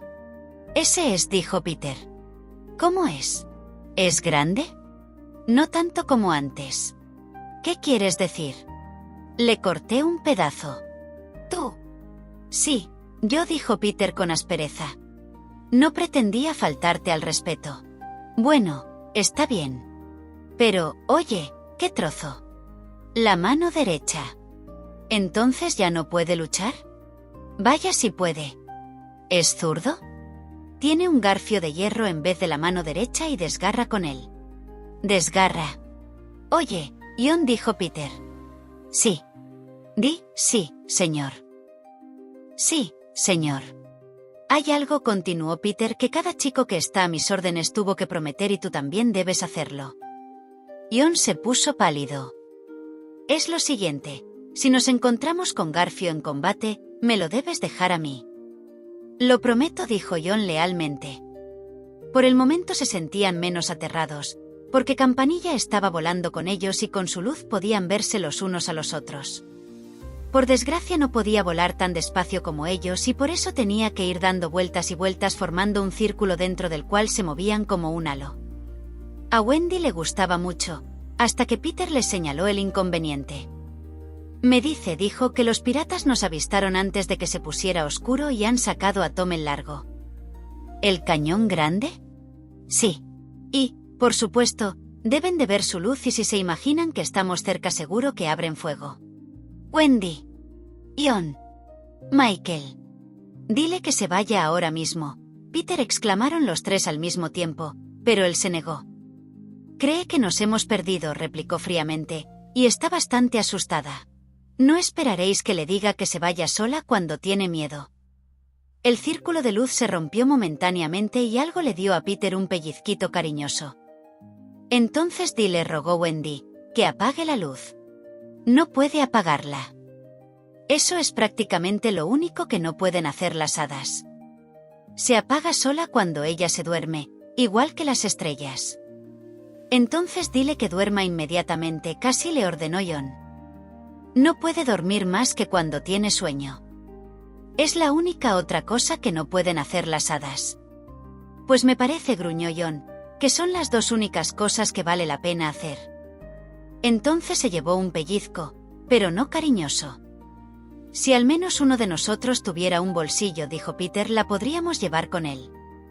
Sin embargo, habían salido con tantas prisas que ninguno de los cuatro tenía un solo bolsillo. Se le ocurrió una buena idea. El sombrero de Ion. Campanilla aceptaría viajar en sombrero si lo llevaban en la mano. Ion se hizo cargo de ello.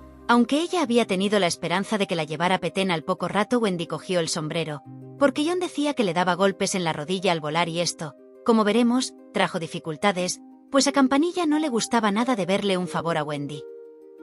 En la negra chistera la luz quedaba completamente oculta y siguieron volando en silencio.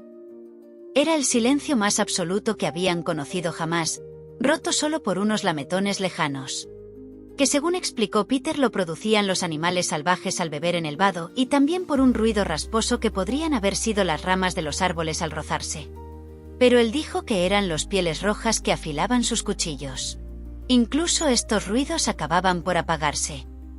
A Michael la soledad le resultaba espantosa. Ojalá se oyera algún ruido, exclamó. Como en respuesta a su petición, el aire fue hendido por la explosión más tremenda que había oído en su vida. Los piratas les habían disparado con Tom el Largo. El rugido resonó por las montañas y los ecos parecían gritar salvajemente. ¿Dónde están? ¿Dónde están? ¿Dónde están? De esta forma tan violenta descubrió el aterrorizado trío la diferencia entre una isla inventada y la misma isla hecha realidad. Cuando por fin los cielos volvieron a quedar en calma, Ion y Michael se encontraron solos en la oscuridad. Ion caminaba en el aire mecánicamente y Michael, sin saber cómo flotar, estaba flotando. ¿Te han dado?, susurró Ion temblorosamente. Todavía no lo he comprobado, susurró a su vez Michael. Ahora sabemos que ninguno fue alcanzado. Sin embargo, Peter fue arrastrado por el viento del disparo hasta alta mar, mientras que Wendy fue lanzada hacia arriba sin otra compañía que la de Campanilla. Las cosas le habrían ido bien a Wendy si en ese momento hubiera soltado el sombrero.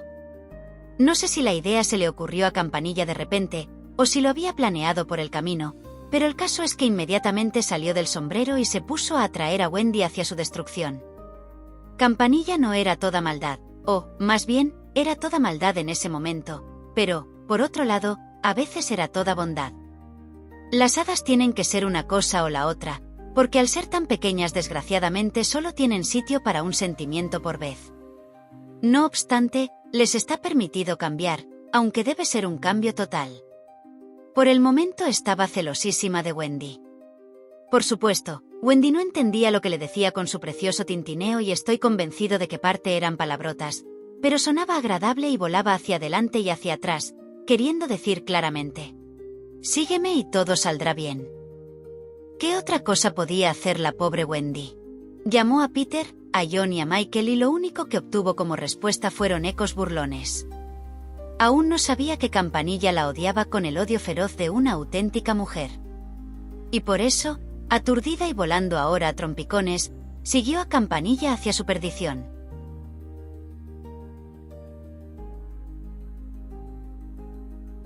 Capítulo 5. La isla hecha realidad.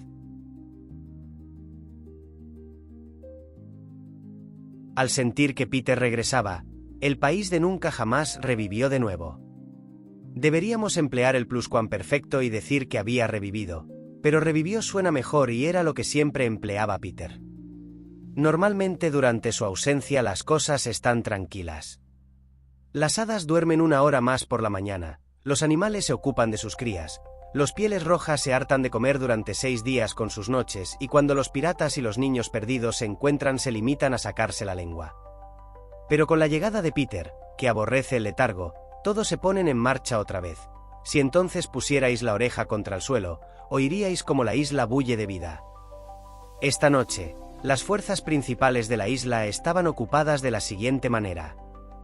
Los niños perdidos estaban buscando a Peter, los piratas estaban buscando a los niños perdidos, los pieles rojas estaban buscando a los piratas y los animales estaban buscando a los pieles rojas.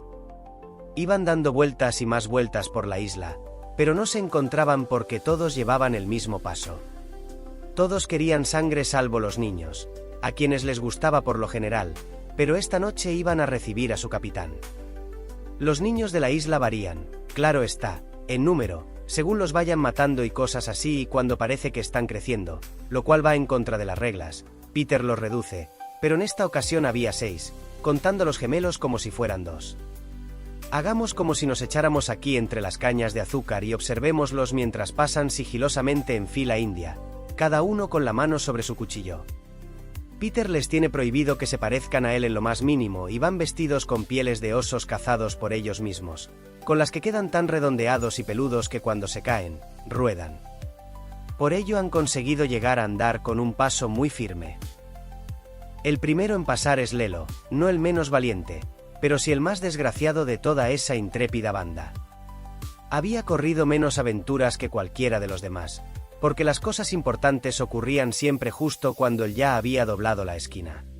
Por ejemplo, todo estaba tranquilo y entonces él aprovechaba la oportunidad para alejarse y reunir unos palos para el fuego y cuando volvía los demás ya estaban limpiando la sangre.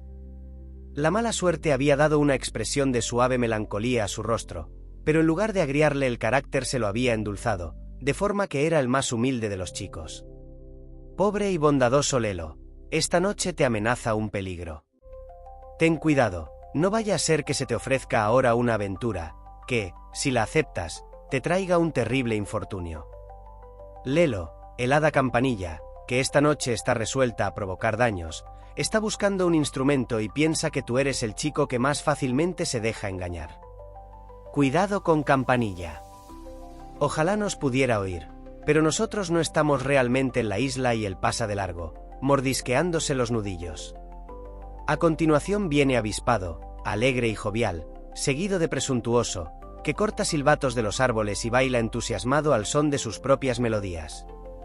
Presuntuoso es el más engreído de los chicos. Se cree que recuerda los tiempos de antes de que se perdiera, con sus modales y costumbres, y esto hace que mire a todo el mundo por encima del hombro. Rizos es el cuarto. Es un pillo y ha tenido que entregarse tantas veces cuando Peter decía con severidad: el que haya hecho esto que dé un paso al frente, que ahora ante la orden da un paso al frente automáticamente, lo haya hecho él o no. Los últimos son los gemelos, a quienes no se puede describir porque seguro que describiríamos al que no es. Peter no sabía muy bien lo que eran gemelos y a su banda no se le permitía saber nada que él no supiera, de forma que estos dos no eran nunca muy claros al hablar de sí mismos y hacían todo lo que podían por resultar satisfactorios manteniéndose muy juntos como pidiendo perdón. Los chicos desaparecen en la oscuridad y al cabo de un rato, pero no muy largo, ya que las cosas ocurren deprisa en la isla, aparecen los piratas siguiendo su rastro. Los oímos antes de verlos y siempre es la misma canción terrible. Jalad, izad, pongámonos al pairo, al abordaje saltemos y si un tiro nos separa, allá abajo nos veremos. Jamás colgó en hilera en el muelle de las ejecuciones, muelle de Vapin donde eran ejecutados los marinos criminales, una banda de aire más malvado. Aquí, algo adelantado, inclinando la cabeza hacia el suelo una y otra vez para escuchar, con los grandes brazos desnudos y las orejas adornadas con monedas de cobre, llega el guapo italiano Zecco, que grabó su nombre con letras de sangre en la espalda del alcaide de la prisión de Gao.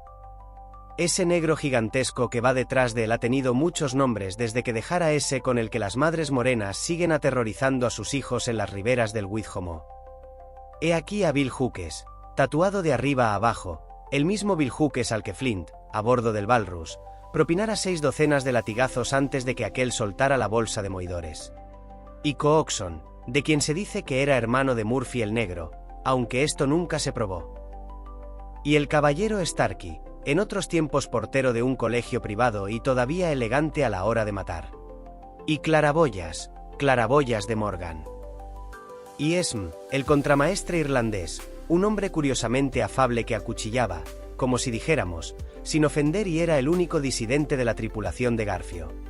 Y Noodle, cuyas manos estaban colocadas al revés. Y Robert Mullins y Alf Mason y muchos otros rufianes bien conocidos y temidos en el Caribe. En medio de ellos, la joya más negra y más grande de aquel siniestro puñado, iba reclinado James Garfio, o, según lo escribía él, Has. Garfio, del cual se dice que era el único hombre a quien el cocinero temía. Estaba cómodamente echado en un tosco carruaje tirado y empujado por sus hombres, y en lugar de mano derecha tenía el garfio de hierro con el que de vez en cuando los animaba a apretar el paso. Como a perros los trataba y les hablaba este hombre terrible, y como perros lo obedecían ellos. De aspecto era cadavérico y cetrino, y llevaba el pelo en largos bucles, que a cierta distancia parecían velas negras y daban un aire singularmente amenazador a su amplio rostro. Sus ojos eran del azul del no me olvides y profundamente tristes, salvo cuando le clavaba a uno el garfio, momento en que surgían en ellos 2 puntos rojos que se los iluminaban horriblemente. En cuanto a los modales, conservaba aún algo de gran señor, de forma que incluso lo destrozaba a uno con distinción, y me han dicho que tenía reputación de raconteur. Nunca resultaba más siniestro que cuando se mostraba todo cortés, lo cual es probablemente la mejor prueba de educación, y la elegancia de su dicción. Incluso cuando maldecía, así como la prestancia de su porte, demostraban que no era de la misma clase que su tripulación.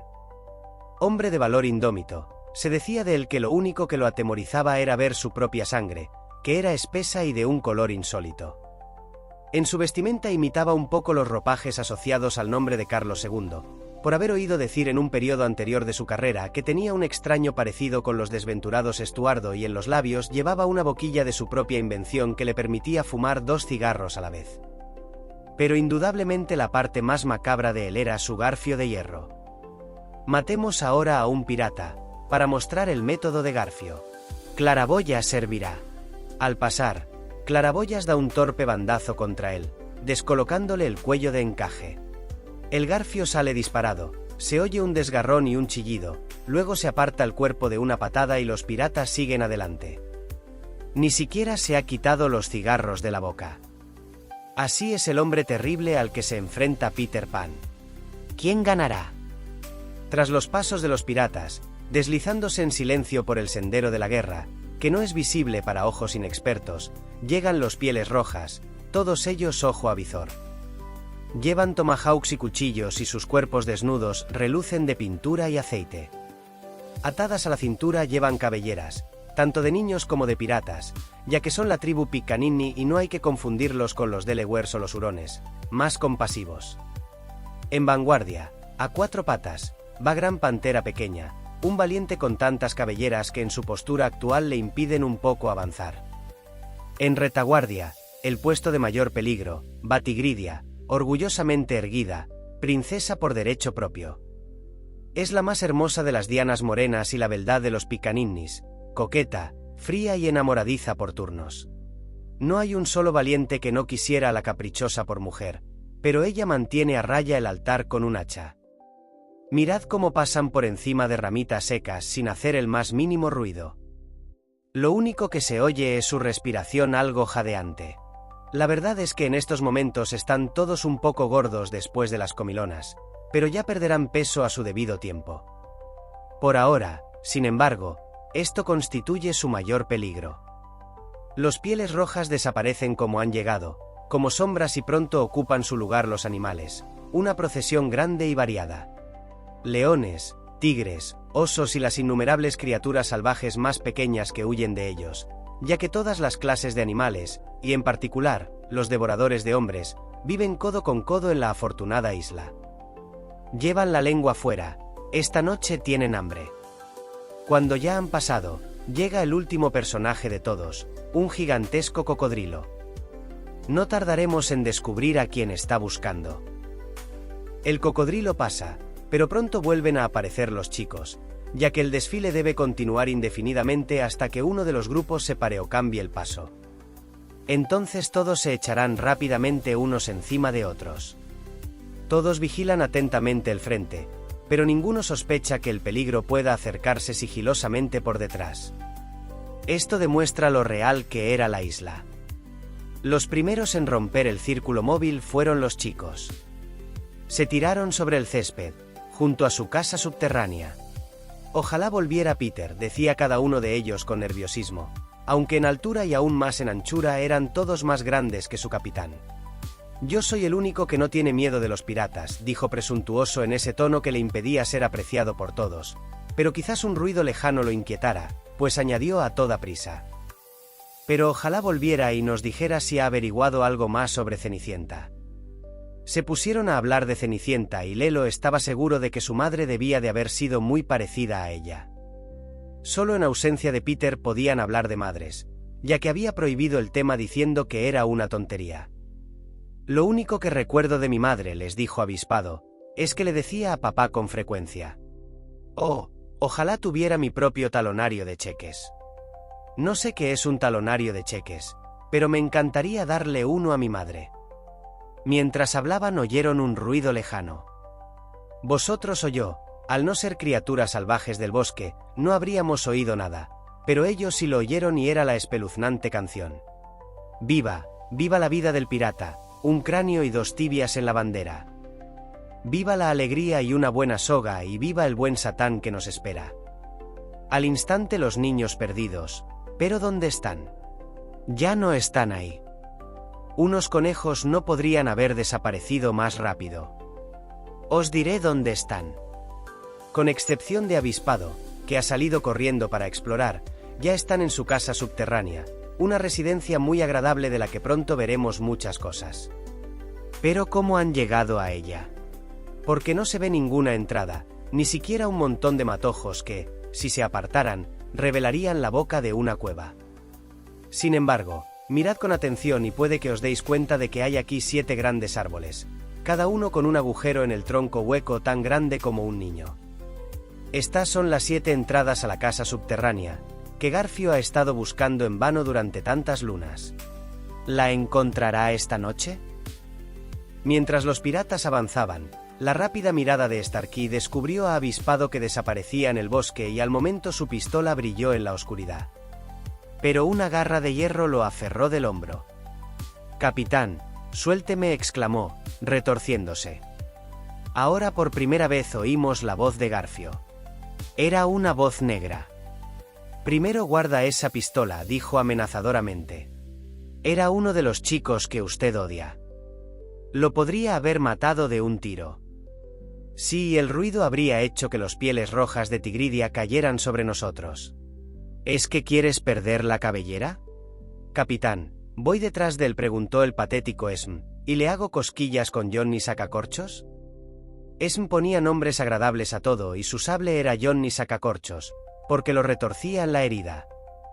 Se podrían mencionar muchos rasgos encantadores de Esm. Por ejemplo, después de matar, eran sus gafas lo primero que limpiaba en vez de su arma. «Johnny es un chico silencioso», le recordó a Garfio. «Ahora no», Esm dijo Garfio tenebrosamente. «Solo es uno y quiero acabar con los 7. Dispersaos y buscadlos». Los piratas desaparecieron entre los árboles y al cabo de un momento su capitán y Esm se quedaron solos. Garfio soltó un profundo suspiro y no sé por qué fue. Quizás fuera por la delicada belleza de la noche, pero el caso es que lo invadió el deseo de confiar a su fiel contramaestre la historia de su vida. Habló largo y tendido, pero ¿de qué se trataba Esm? que era bastante estúpido, no tenía ni idea. Por fin oyó el nombre de Peter. Sobre todo, decía Garfio con pasión, quiero a su capitán, Peter Pan. Fue él quien me cortó el brazo. Agitó el Garfio amenazadoramente. He esperado mucho para estrecharle la mano con esto. Ah, lo haré pedazos. Pero dijo Esm, yo he oído a usted decir muchas veces que ese Garfio valía por 20 manos, para peinarse y otros usos domésticos. Sí, contestó el capitán, si yo fuera madre rezaría porque mis hijos nacieran con esto en vez de eso. Y echó una mirada de orgullo a su mano de hierro y una de desprecio a la otra. Luego volvió a fruncir el ceño. Peter le echó mi brazo, dijo, estremeciéndose a un cocodrilo que pasaba por allí. Ya he notado, dijo Esm, su extraño temor a los cocodrilos. A los cocodrilos no le corrigió Garfio, sino a ese cocodrilo. Bajó la voz. Le gustó tanto mi brazo, Esm, que me has seguido desde entonces, de mar en mar y de tierra en tierra, relamiéndose por lo que queda de mí. En cierto modo, dijo Esm, es una especie de cumplido. No quiero cumplidos de esa clase, soltó Garfio con petulancia. Quiero a Peter Pan, que fue quien hizo que ese bicho me tomara gusto. Se sentó en una gran seta y habló con voz temblorosa. Esm dijo roncamente, ese cocodrilo ya me habría comido a estas horas, pero por una feliz casualidad se tragó un reloj que hace tic-tac en su interior y por eso antes de que me pueda alcanzar oigo el tic-tac y salgo corriendo. Se echó a reír, pero con una risa hueca. Algún día, dijo Esm, el reloj se parará y entonces lo cogerá. Garfio se humedeció los labios resecos. Sí, dijo, ese es el temor que me atormenta. Desde que se sentó se había estado sintiendo extrañamente acalorado. Esm dijo, este asiento está caliente. Se levantó de un salto. Por 1000 diablos tuertos, que me quemo. Examinaron la seta, que era de un tamaño y una solidez desconocidos en el mundo real.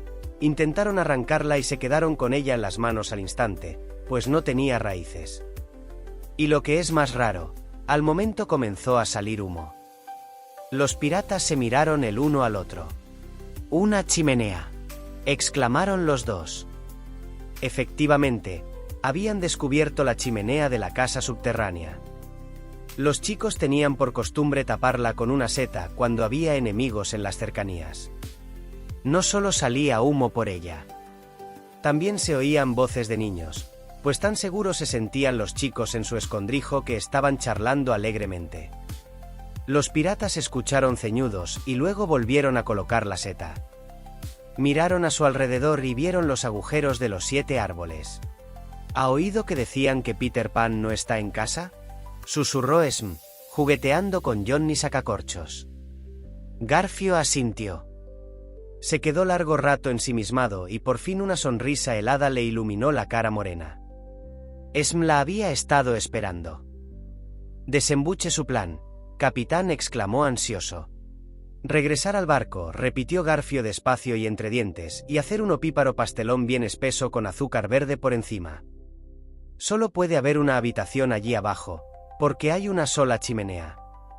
Esos estúpidos topos no han tenido la inteligencia de darse cuenta de que no necesitaban una puerta por persona. Eso demuestra que no tienen madre. Dejaremos el pastel en la orilla de la laguna de las sirenas. Estos chicos siempre están nadando allí, jugando con las sirenas. Encontrarán el pastel y lo engullirán, porque, al no tener madre, no saben lo peligroso que es comer un pastel pesado y húmedo. Estalló en carcajadas, no una risa hueca esta vez, sino una risa auténtica. Ja, ja, ja, morirán. Esm había estado escuchando con creciente admiración. Es el plan más malvado y más bonito que he oído nunca, exclamó y se pusieron a bailar y cantar entusiasmados.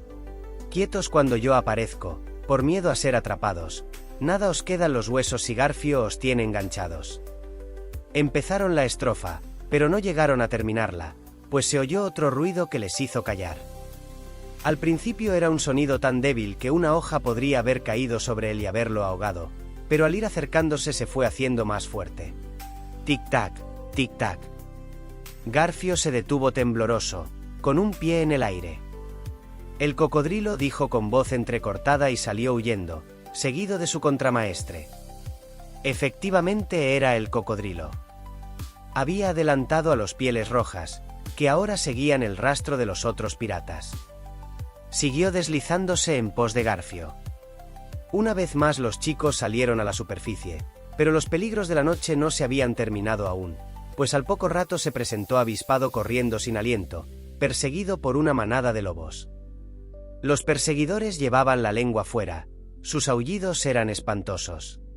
«¡Salvadme! ¡Salvadme!», gritó Avispado, cayendo al suelo. «¿Pero qué podemos hacer? ¿Qué podemos hacer?».